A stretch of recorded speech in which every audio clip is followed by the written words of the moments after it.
क्या आपके गांव की गली का भी अपना नाम, पहचान और क्यूआर कोड है? सोचिए, जिस रास्ते से आप रोज गुजरते हैं वो अब सिर्फ एक गली नहीं बल्कि एक डिजिटल पहचान वाला रास्ता बन जाएगा। क्या है पूरा मामला, आइए बताते हैं। आदाब, मैं हूँ आपके साथ अमीना माजिद और आप देख रहे हैं आवाज वॉइस। केंद्र सरकार देश के गांव की हर सड़क, गली और रास्ते को डिजिटल पहचान देने की तैयारी कर रहा है। इसके लिए पंचायती राज मंत्रालय ने एक नया ढांचा तैयार किया है, जिसे इंट्रा विलेज रोड कोडिंग और ग्रेडिंग सिस्टम नाम दिया गया है।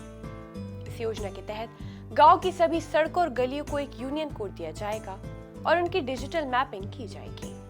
यानी अब गांव के हर रास्ते की पहचान राष्ट्रीय स्तर के डेटाबेस में दर्ज होगी। सरकार का कहना है कि गांव को मुख्य सड़कों से जोड़ने का काम तो काफी हद तक हो चुका है, लेकिन गांव के अंदर की गलियां और सड़कें अब भी ऑर्गेनाइज रूप से दर्ज नहीं है। यही वजह है कि कई बार एम्बुलेंस, डाक सेवाओं, डिलीवरी एजेंट्स और सरकारी टीमों को सही जगह तक पहुंचने में परेशानी होती है। नई व्यवस्था में सड़कों को 3 कैटेगरीज में बांटा जाएगा: मेन रोड, क्रॉस रोड और कनेक्टेड रोड। हर सड़क का एक अलग कोड होगा जिससे उसकी सटीक पहचान हो सकेगी। इस योजना का सबसे खास हिस्सा क्यूआर कोड वाले साइन बोर्ड है। सड़क किनारे लगे इन बोर्डों को स्कैन करके कोई भी शख्स उस सड़क की लोकेशन, नेविगेशन और रखरखाव से जुड़ी जानकारी देख सकेगा। साइन बोर्ड स्थानीय भाषा और अंग्रेजी दोनों में होंगे।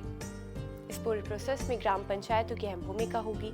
सड़क का नाम तय करने से लेकर उसकी पहचान और कैटेगरी डिटरमाइन करने तक का काम पंचायतें करेंगी। हर साल इन सड़कों की समीक्षा और ऑडिट भी किया जाएगा और सरकार का मानना है कि इससे गांव में प्रशासन और विकास कामों की निगरानी बेहतर होगी, पारदर्शिता बढ़ेगी और इमरजेंसी सेवाएं पहले से ज्यादा तेजी से लोगों तक पहुंच सकेंगी। यानी अब गांव की गलियां भी डिजिटल दुनिया का हिस्सा बनने जा रही हैं। जिस रास्ते को लोग सिर्फ पहचान के आधार पर जानते थे, उसकी अपनी अलग पहचान होगी, कोड और डिजिटल रिकॉर्ड होगा।